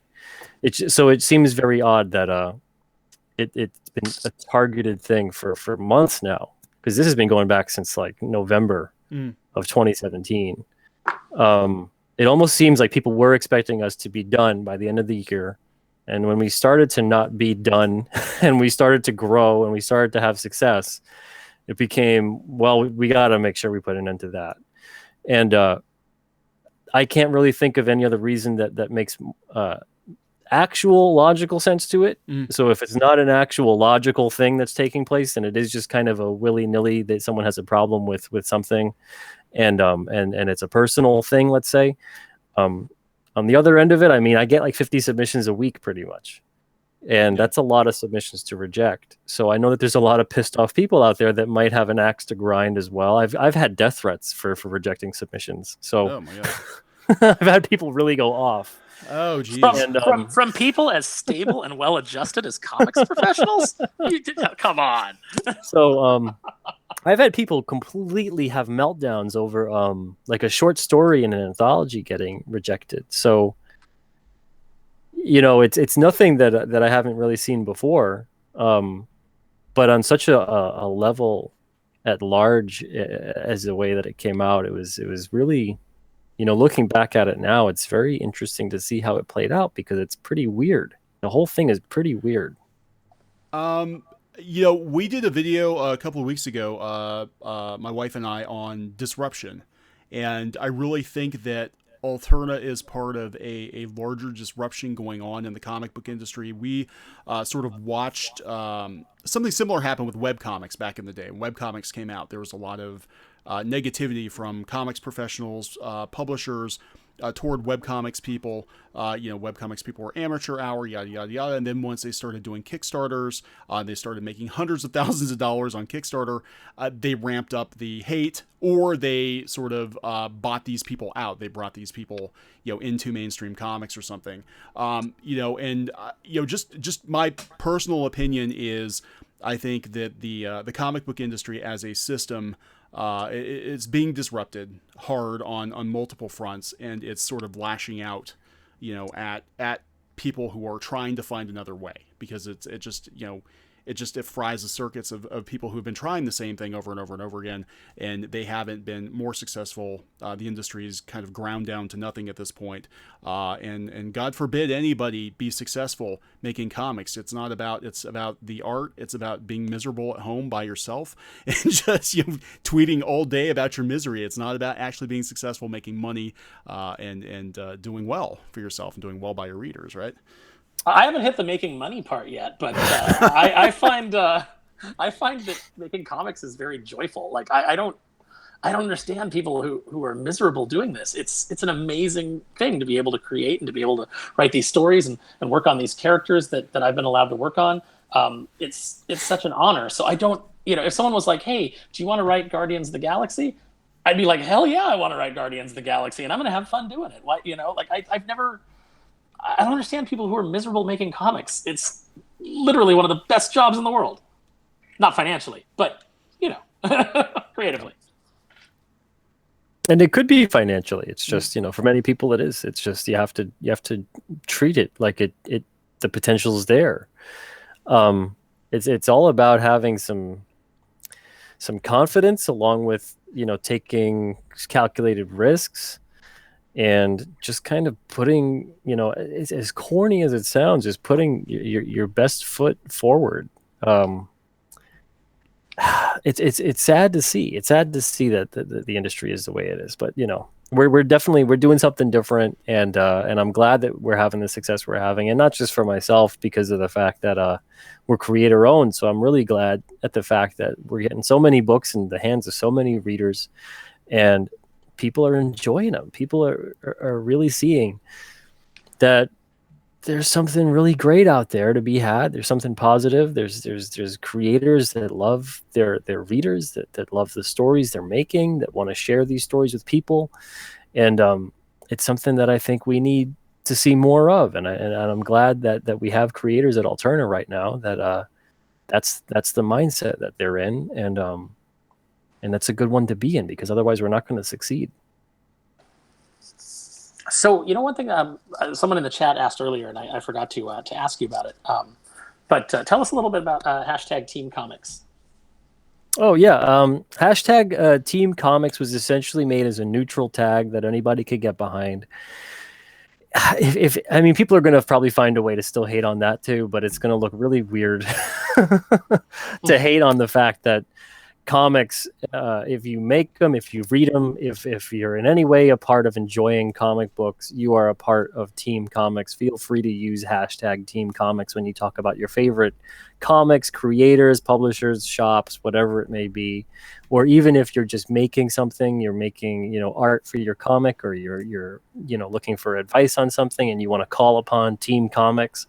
There's all kinds of people right now that are very all about this hashtag that I didn't think was going to take off the way it was. It was more just like this. Everyone's asking me, what side am I on? What side am I on? SJW side? Am I on the Comicsgate side? And I'm like, I'm on the side of comics. I'm on the side of whatever the heck makes everybody more money, more comic books, and more retailers that can stay around to sell these comic books. That's the side that I'm on. So I'm on Team Comics, and that's the side I've been on my whole life. And again, it's a long-term thing, because 2, 3, 4 years or whatever, maybe even a year from now, Comicsgate might not really be a relevant hashtag anymore. The way the thing might play out, it might just be like, hey, we made our point, and we're doing our thing, and they're going to do their thing, and we're just going to keep on going. And there's not going to really be that need to use that tag anymore. But Team Comics, you can always use that tag, and it's always going to mean the same thing, that you're on the side of comic books and comic readers and retailers and anything that has to do in between. Yeah, I would definitely agree with that. I think a couple of years from now, I'd like to hope that the comic book industry is sort of a little more unified than it is now. We kind of, again, just going back to the webcomics, we kind of saw a lot of webcomics people come into mainstream comics, and it sort of stopped being, webcomicers versus print comics, and it just sort of became comics. And I would love to see comics whole again, if that makes sense. We're like the dark crystal, right? Yeah, it really is like that. It's a pretty great analogy. Well, the thing is that I feel like if the industry is strong, I don't think that. I mean, maybe there's a few, and I've missed them, but just because I only like have half paid attention, I guess. But it seems to me that the majority of people that call themselves Comicsgate are saying that they want mainstream stories that are devoid of political grandstanding and that are fun, exciting adventures. And I don't really see a problem with that. You can have all the other kinds of comics that you want. Whatever comic it is that, if you're anti-Comicsgate, whatever comic it is that you're advocating for can still exist. But if the market is healthy, that's just a healthier market for everybody. So you can have titles that appeal to a more niche audience, but you can't have those titles when the entire audience is dwindling and getting down to a point that even your most mainstream interesting books are selling 50,000 copies. That's not a sustainable model. So the industry needs to be built up, and then we can have all of these things, and should have all of these things. I think there should be a comic book out there, for everybody's area of interest. But the industry has to be healthy for those things to survive. And the thing that interests me about the Move the Needle hashtag, because someone asked me recently, they tweeted me with it, and then they sent me a message, and because my DMs are open, and they said, "Oh, I don't mean to like use that hashtag if that's something that you're afraid to use or things like that." And I was like, I'm not afraid to use that hashtag. I'll retweet it. You bought my book. I'm happy that you bought it. The fact that you use the Move the Needle hashtag, that is a completely benign thing. People can attach connotations to it. But the thing that I find interesting about it, and even like the Teen Comics hashtag, Peter, you saying that like people could like assign some kind of sinister agenda to it, and probably will, because that's the agenda. But the thing with the Move the Needle hashtag is you could have seized that hashtag if you were somebody who was against the type of books that the Move the Needle hashtag was supporting. You and your group of buyers could have used that hashtag to promote the books that you're interested in buying, America or Iceman or whatever it is, whatever book that you think Comicsgaters hate. You could have promoted those books, and you could have amped up their sales by using that hashtag and taken control of it. It's not a, it's a very pro-comics hashtag, in my opinion, just because there's nothing attached to it. Yeah. It's all in how you use it. And the same thing too. And this is an argument that I'd never really made public, but when this was starting a while ago, I always thought, well, why don't these people just get up on YouTube as well? Why don't they make their own channels, talk about their comics? Why don't they start their own hashtags? Why don't they promote the books they want to see being sold? Like let's say Comicsgate is all the awful things that everybody thinks them to be, every single one of them. Let's say that's what that is. They can all be, doing what they're doing. It doesn't mean that you can't still do what you're doing. So again, find your audience. Why are you so obsessed with pushing one audience down at the detriment of talking about your stuff, your books, and promoting them to people who might not know that they exist? Instead of finding your audience, you're so obsessed with making sure this other audience goes away. And that's a conversation that I don't understand why we're seeing people that have become just completely driven to do that. People that are against Comicsgate, I find that they end up talking far more about Comicsgate than anyone who's within Comicsgate. So it's that kind of thing of, even if all of that awful stuff is true, who cares? Just keep on doing your thing and get your stuff out there and find your audience and talk about your stuff. It's just, I don't know what's been going on with that, but somewhere along the way, again, I think the negative attention for that kind of controversial type post became more important than the books themselves. And we're noticing it's just kind of getting out of control.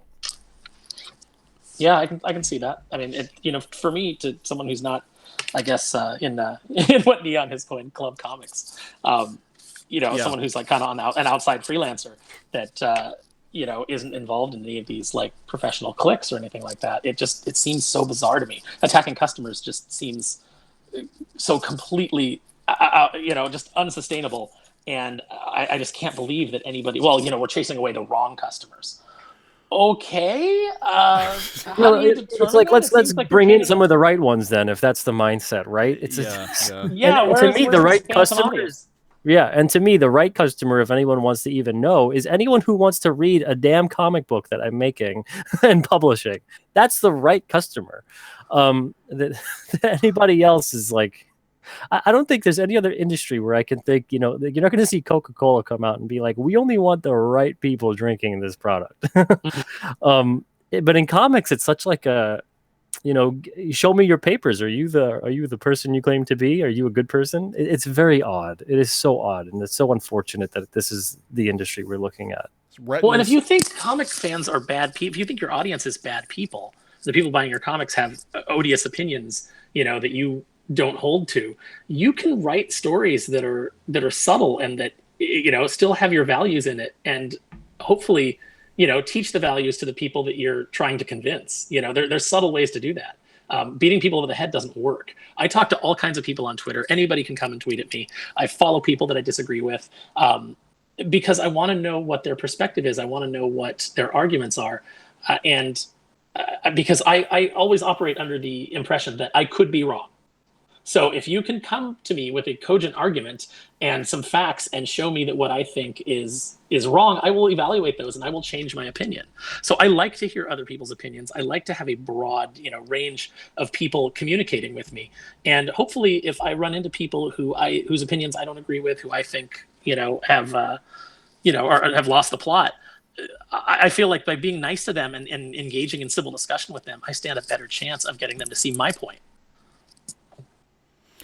Yeah, I almost feel like it's almost like again going back to this self-loathing. It's almost like if we push people away, we're preemptively, pulling the plug on disappointment, because these people are going to be disappointed in our comics, or they're going to be disappointed in us, or they're going to hate us. So let's just push these people away, so we don't have to deal with disappointing sales or disappointing critique or whatever, and just limit it to the people we know are going to be completely receptive to our product. That's how it feels to me. Mm-hmm. Yeah, I think that's absolutely what's going on, and it's not a business mindset to have. It's not it's not even a personal value way of life mindset to have. Of like, imagine if we, instead of trying to make friends in life, instead of trying to find people we like being with, we just sought out to castigate all the people we don't like to be with. I mean, you end up becoming alone and miserable, and just constantly in a state of anger. Yeah. It's so much easier and so much healthier as a person and as a business to try to always find the positive, find the customer, as opposed to chase away the ones that you don't want to be a customer. It's a very odd thing that's occurring. I mean, comics can't afford to lose any readers at this point. I mean, I don't know if some of these people don't draw the connection between, hey, more readers equals more money equals, hey, your book might not get canceled this month because we actually have the money to keep it around a couple of months longer. It is a very odd, this is definitely a different generation of creators. I mean, back in the day, back in the 80s, 90s, I mean, creators had to hustle, especially if you're an indie creator, you had to hustle.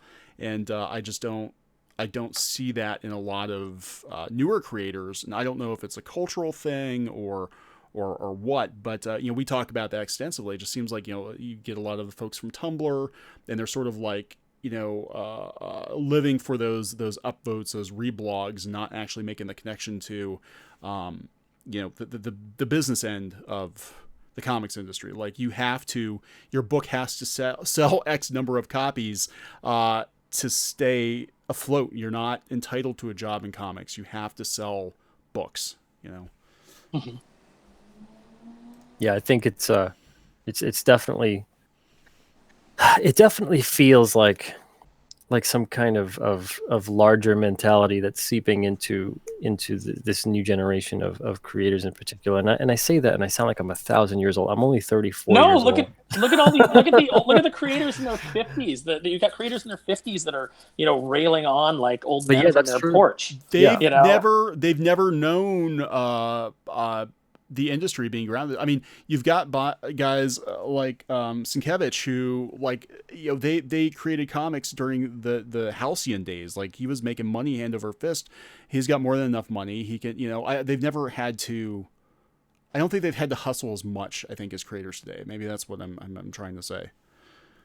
Because, and I think it's something too where it's easy. It's becoming a weird thing, because we're going to start noticing that even though this trend has been occurring for 2 years or so at this point, we're going to start to definitely see, oh, comic sales are going down and the industry is suffering. Oh, why? It's because of those comic skaters, those meddling comic skaters. That's why. We're going to see that. We absolutely will. And I think they're setting it all up for that, to play into that realm of, you know, see, it's so difficult. It's beyond our control because of these dang comic skaters, man. They just won't go away. That doesn't hold any water, though, because your excuse still boils down to the reason that sales are down is because this segment of the customer base is not buying things. Yep. And the solution to that is give the customer things that they want to buy. Exactly. Yep. You know, that's still on you. Yeah, well, that's the funniest part, right? Is because at the same time, the argument is that comic skaters, I see this all the time. They don't read comics. I see that the comic skaters are a small subset, so they don't really matter anyway. And then I see that they're not even real people. They're just sock puppet accounts, and just like, you know, like one person has like 20, 30 accounts, and they're just boosting numbers magically and whatever. So you see all those arguments, but then you also see the fact that they are also what's going to ruin the industry and cripple it and cause sales to be bad and everything else. So it's like, which one are they? Are they a ton of readers that are really upset and angry and not purchasing, or are they like nobody and have actually no power? So you can't have both arguments. But apparently that's the argument that they want to push. They want to push that whole that they are both. They're all powerful and they are powerless at the same time. So it's such a weird, it's so much easier. I mean, every single one of those guys, it's so much easier to just say, hey, I made this comic. It's out Wednesday. Pick it up. I mean, it's not much harder than that. Yeah. But yet it's so hard for so many people. I think, you know, again, I think it's that fear of rejection. I think it's you know, just, you know, being miserable in what you're doing. I think a lot of the newer creators, especially for them, comics is a pit stop. I think they're, you know, we noticed this on the publishing, mainstream publishing end of things with like the, you know, the First Seconds and whatnot, that a lot of these folks were basically just doing comics for now. They really want the book deal, they really want the movie deal. So there's like a love-hate thing going on with comics. Like, yeah, I'll slum it in comics for now, but someday I'm going to be doing TV or I'm going to be doing movies. We're seeing a lot of these creators jump and ship to like animation and film. So I think part of that, you know, at least from my point of view, part of it is just sort of like that self-loathing of like, well, I'm not a Hollywood star yet. I'm not, you know, comics are a stepping stone as opposed to, you know, this is the career. This is it. Yeah. You know, and because they're not married to it, they're not bleeding for it. It's just they're using it on the resume, and that's part of their portfolio. You know, I did a comic at one point, and so, you know, whatever. You don't see that huge commitment. You don't see that the stakes are very high for them. You don't see the passion that should be there, and instead it just turns into, well, what can I do right now that bleeds things dry a bit, so I can make a name for myself, so I can catapult that to the next thing, and I think that's largely what we're seeing, and it's at the detriment of the entire industry. Would this be a bad time to announce that I'm show running a new Snorks cartoon on Netflix? Wait, what? Are you for real? No, I'm not. No. Oh, okay. dude, because I'm like, we're gonna have to do some like hate videos on you. Yeah, definitely. Well, wait till you see all the ways I'm changing what you love. Oh my god. Wait, people love the Snorks? No, never mind. they were just the Smurfs underwater. Come on. Yeah, Aqua Smurfs. Aqua Smurfs. No, but that's what's going on. Like, I mean, really, we saw this firsthand. My wife and I, you know, we had a literary agent. We were pitching graphic novel series to major publishers, and we kind of were privy to the behind the scenes workings of this.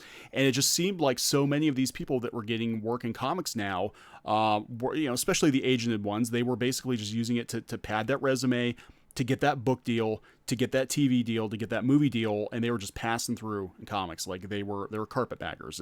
They don't want to be here. Their disdain for the industry shows. They almost have a contempt for the fans because they think they're above the fandom. They think they are. They're like, well, you're just a bunch of comic book nerds. Eventually I'm going to be a movie star and, whatever. I'm going to be, I have my own TV show and I don't have to deal with the riffraff anymore. But then I think they get that there's that self-loathing because they're like, well, I'm eating ramen, and I'm watching my peers getting all these movie deals and TV deals, whatever. I'm sitting here stuck in comic books. I hate you all, And I really do think that's part of, at least in some people's cases, that's part of the attitude. Well, the first time I saw that was when I was working on the Disney titles and at Boom, and the marketing director would make these jokes that the first thing we should do is put out an ad that to all the old school Duck fans that said, "We don't want you." Oh man, what the hell? Yeah, it was the weirdest thing. I was like, oh my God, you're in charge of marketing our books and you have contempt for the audience. We hate your money. Yeah, it was like, okay, why don't we do a book that pleases, why don't we try to do books that please the old fans and bring in new fans? That seems like the best of both worlds to me, but it's weird. That's not the attitude. The attitude is, we want this audience that doesn't exist. We don't want the audience that we have. Yeah. Yeah, there's always at the expense of the old, they want the new. And instead of understanding, if you get the old excited, because that's the whole point of having a licensed property anyway, at least when I look at a reboot or a licensed property or anything, I'm like, you got to get that existing fan base excited. If you get them excited, they're going to tell everybody about it. They're going to go, hey, you got to check this out. This is awesome. But if you piss them off and you're just constantly in search of, the grass is always greener, that kind of audience, the grass is never as green as the diehard fan base that already exists. So it's odd to see that that's always the constant kind of way things are marketed. And we see it throughout all forms of entertainment, not just comics.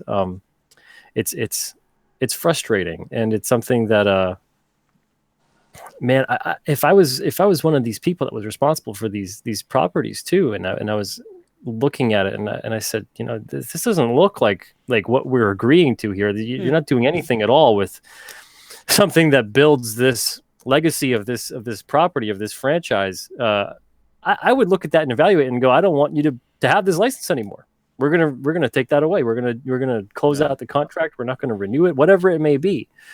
I think we might see some of that occur every now and then, but it feels like people just want to come in and do something unique and original and put their own spin on it. And it's like, you know what? That's all great. Make your own damn character. Yes, thank you. Thank you. I don't understand. I think because it's so hard to get new things greenlit anymore. It's ridiculous the number of reboots, of reimaginings that Hollywood's cranking out.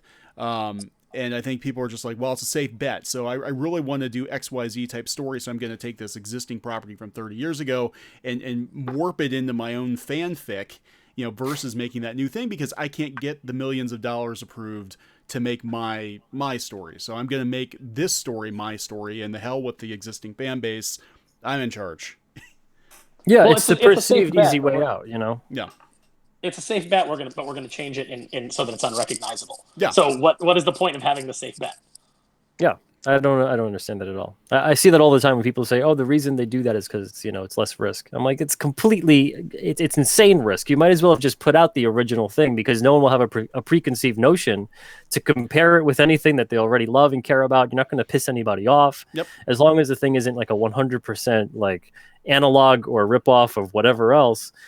You're just going to go into it blind and go, oh, okay, this is how it is because this is how it is. Mm. But if you go into something that's, you expect it to be a certain way because it's been that way and it's meant something to you or the millions of people. That's the thing too, is that I feel like it's people that are not aware that these things matter to millions of people when they do a licensed property or a reboot. This isn't like 100 people or 1,000 people or something like that cared about it. Like the Thundercats thing drove me crazy when I saw that. I'm like, oh God, yeah. Yeah. So that's like millions of people. Right. Not even just at the time that watched it, but have watched it and understood it and enjoyed it since. So you need to be somewhat faithful to not just those fans and those creators who made that original thing, but also to the fact that this property, have some respect for like why it's as successful and popular as it is. Otherwise, you want to do your own thing? Fantastic. I'm an indie guy. I through and through. I've bled indie for like half of my life in terms of what we're talking about comic book wise and storytelling wise. Make your own damn character. It's not easy. It's hard, but it's your own thing. You have your own story to tell, your own unique character to put out into the world. And, you know, who knows, you know, the risk and reward, maybe you actually create something that generations from now, some other crappy, lazy person can ruin. That is your career goal. Yeah. Someday, 30 years from now, somebody is going to piss all over my original creation. Oh my God. I want to tweet that. Oh my God. That's great. No, I was going to ask, I mean, do you think now with you know, the rise in indies, Peter, and with Alterna and so many other folks doing their own campaigns, do you think that, you know, people are hungry for original ideas again? Oh yeah, people are. You know, that used to be the funny thing, right? It always used to be splashed all over everything that it was new. This was a new character. There, a debut is new and improved was always the old saying, and it's what happened to new? What happened to, you know, never before seen? Everything is like, hey, remember that time you saw that thing you really loved? Well, here it is again. Only like you don't even know what the hell it is. Yeah. That's something to get excited about. Everyone is so excited right now for new stories, new characters, new settings, new designs, new all that stuff. But it has to be new. It can't riff on something. It can't, you know, do the thing where it reboots something else.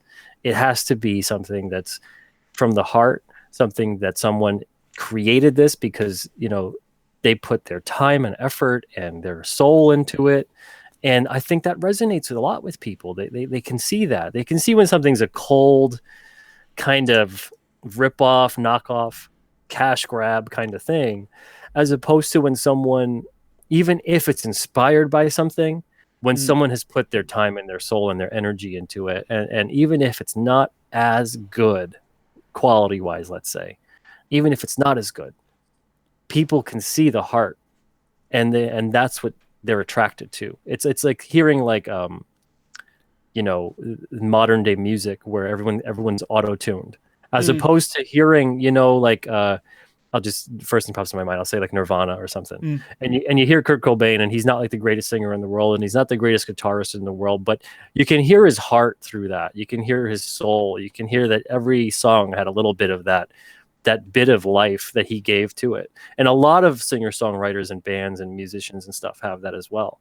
And you can hear those imperfections that make it perfect. And we're losing a little bit of that. I find that it's becoming, it has to be cold and perfect, and, you know, it's just soulless. It just doesn't feel like something that relates to people, I think. Yeah. Aaron, oh, sorry. But I was going to say that's why indie stuff is so great with all the new stuff coming out. People can really feel that. Yeah, I mean, a lot of it is raw, and you know, I mean, granted, there are some projects that really polished, but I'm excited to see all these projects where, again, you don't have any preconceived notion about what these stories are. Like, you actually have to ask questions like, what kind of comic is this? What kind of characters are these? Because I can't really, type it. It's not like, even with early Image, where they clearly were just making Marvel books, but they were changing the name of the characters, with a lot of the stuff that's coming out from Indiegogo, like, I have no idea who these characters are, and that's actually really refreshing. Yeah, there's a bit of a freedom to that, and it's exciting because you don't know necessarily what is this. It's something new to discover, and it kind of reignites that first feeling of when you discovered maybe Batman or Spider-Man or whatever for the first time.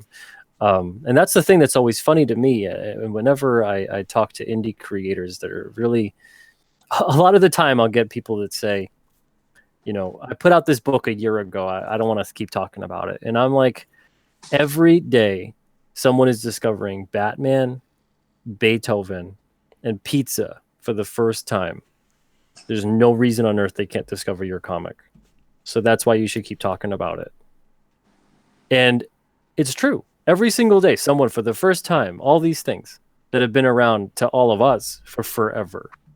But we all discover them for the first time as well. We're so used to the fact that they've been a part of our lives for so long that we've forgotten what that's like to discover these things. And that's what the new indie creations are like. It's all this stuff that's you might not know it now, but get to know it, and you'll fall in love with something all over again. And it's that kind of thing that I think people are starting to see and really come around to. When I've heard big name creators for years now say things like to justify race swapping or gender swapping or whatever for a character. Well, it's hard to make a new character. New characters aren't supported. People don't like new characters, and they're told all those kinds of things as to why these gimmicks keep on happening, and it's all bullshit. Yeah. People love new stuff, but you have to support it the right way. So if I'm Marvel or DC, they used to do like Brave and the Bold. They used to do Marvel Team Up. They used to do Marvel Comics Presents, and it was teaming up a very popular, well-known character with someone that maybe wasn't as well-known. And they get a story and an adventure together, and the audience gets to know this character they may not have known before. And that's how you get new characters endeared to people and ingrained in their whole pantheon of, the characters they care about.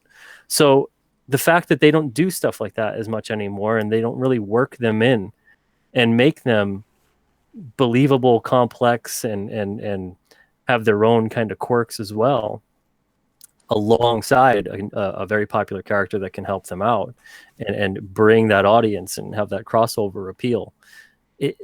It's something that if we did that, we could see more new characters created, and unfortunately that doesn't really happen as much. Well, it takes time. It takes time to do that. And, when you've got an industry where you can only get 6 to 8 issues out of a character before you have to cancel it and reboot it, they just don't have the time to put into it. It seems like or the time or the interest, because they can't build that character. I mean, if you wanted to replace Tony Stark with Riri Williams, you should have introduced Riri Williams a good year before you did that and had her as a supporting character and built her up. Because I don't think that I don't think that any of these new characters are bad necessarily. I think they can all be very very good, and they can contribute to the overall fabric of the Marvel universe in compelling ways. But you have to build them accordingly. Like, people didn't freak out when Rhodey took over for Iron Man, because we'd been around. We'd seen Rhodey for the longest time as a supporting character. I know that some people weren't happy with Falcon replacing Captain America for a while, but that first Remender story I loved. It was a classic, like, Hydra action adventure, and I really liked it. And it was the promise of the sidekick taking over the mantle, even though we know it's not going to last. That's something that's always been kind of like promised in comics. I liked when the brief time when Dick Grayson was wearing the Bat costume. These are the promises of these kind of stories. So I think there are ways that you can do it, and do it well, and make it compelling, and make these characters stand out, and survive the test of time. Oh yeah, absolutely. I think that's been the most frustrating thing for so many readers, is that they see the potential is there, and it's not really being used. And it's when I'm on any day, I could just pick tweets that talk about, this is an idea they could use that would be better. You shouldn't be able to actually go, yeah, you know what, you're right. You shouldn't be able to say that in agreement. Like, any random tweet you come across that has an idea for a character, and compare that with what's being done, and agree with the random tweet. It's a very weird state, and it's something, again, if they have these characters and they have these unique stories they want to tell and things like that, that's wonderful, and that's fine. It's just take that initiative, be a little brave about it, and put your money where your mouth is, and go indie and make your own creator-owned character. Launch a Kickstarter, do an Indiegogo, whatever it is, and instead of castigating other creators when they make their own characters, instead of castigating readers that don't like the character and the spin you're putting on the character, do something that's artistically unique and has some integrity to your creation, and make your own damn character. It's very, I don't understand the impulse and the rationale there, that we have to hammer home, I made it, so you have to like it, and if you don't like it, that's too bad, hit the highway. You know, if I'm working on like Batman and I'm doing a twist to Batman, let's say I'm doing some Batman story and Batman's not entirely being Batman, and someone's very upset about that, you can either not have a bad interaction with a customer and make it look really weird, or you can choose to respond in a way that says, hey, you know, this is a new direction that I'm taking on it. I hope that you do eventually enjoy it. If it's not for you, that's unfortunate. But I think that if you give us some time, you might enjoy where we're taking it. You can do 100 responses. It doesn't have to be like that. But the fact that we see like that bludgeoning kind of like blunt response of you know, getting right to the heart of what you think this person is all about, and making wild accusations and getting in their face about it, and being very confrontational in a public forum like social media as well. Man, it's unfortunate to see time and time again. And I wouldn't be too thrilled with it. And I'm not even someone that is in charge of properties as storied and as well loved and well known as like a Batman or a Thor or an Iron Man or a Spider-Man or whatever. So to me, it's basic human decency to not just jump down someone's throat. And especially if you want that person to be a customer as well, if we're talking business here as well, it really doesn't make much sense. But here we are. So at least there's an alternative, which is Alterna, more or less. Awesome. Well, hey, we're gonna wrap this up pretty soon. We've been going on for 2 hours, but it's been a fantastic conversation. Peter, Aaron, I definitely appreciate both of you gentlemen coming on tonight. I am going to put a link out to Alterna Ween in the chat, and I will make sure I put a link to it in the show notes. Any final thoughts from either of you before we log off for tonight? I'll go first, Peter, so you can close it out. I would say definitely go check out the Alterna Ween Indiegogo. Support it. Giving comics to kids for Halloween is something that I've done for years, and it's always fantastic. Their faces light up, and their parents usually look relieved because they're not getting more teeth-rotting candy. And aside from that, just if you're so inclined, go check me out, Dapper Dragon Media on YouTube, and follow me on Twitter at Aaron_Sparrow. Okay. Yeah, awesome. I hope you guys check out Alterna Ween. You can go straight to alternaween.com. You don't have to do the Indiegogo links or nothing like that. It goes right to it. We forwarded right to the campaign. We're looking to get up to 10,000 now. We hit our goal yesterday. Our goal was 8,000. We're getting closer and closer to 10. Once we hit 10, every single backer gets an Alterna Ambassador comic pin. You get like a little button pin thing, and it basically says comics for everyone, and that's strongly what we believe at Alterna. I truly believe 100% comic books are indeed for everyone. You can see it up on the screen right there. And we have more stretch goals in place as well. So if we hit 12,000, we have another stretch goal in place, 18,000, and I believe 25,000, we have one as well. If for some reason we get lucky enough and fortunate enough to hit 25,000, I'll announce a couple more stretch goals at that time. But the whole purpose, if you missed the Alterna Ween spiel in the beginning, it's basically to help us expand our distribution. And in a way, in more ways than one, because the trick-or-treating, the trick-or-treats, as you know, comic books and everything else is also kind of helping us to expand our distribution in a way. Someone pointed it out to me that it's like, do you mean expanding your distribution because they're going to be used as trick-or-treats? And I was like, I didn't even really think about it like that. So it's kind of funny that someone did bring that up. But we're going to be expanding our distribution with the funds we raise, because it's kind of costly to get promotional placements in stores and also to have that larger overhead of product created to get that expanded distribution. So we're looking to get into chain stores. I'm not going to say that we're doing any business with these stores. I'll just mention some names. I'll say Dollar General, Whole Foods, Publix, a couple stores like that. Those kind of chains is what we're talking about and looking into. So this will help us with that. If we get even one of them accepted, and we're talking to almost 2 dozen now, we'll have the largest distribution among any single issue comic book publisher.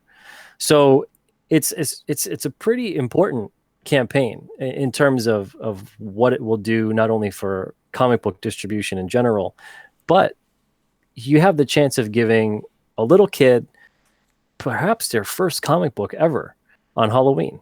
That's something that they're going to remember their whole life. That's something that, they're going to perhaps maybe become a comic reader, that for generations to come, they're going to be passing that awesome hobby down to maybe their kids, friends, family members, and all that. But also what's even cooler is that maybe they become a comic creator one day too, because you don't really start creating comics unless you start reading comics.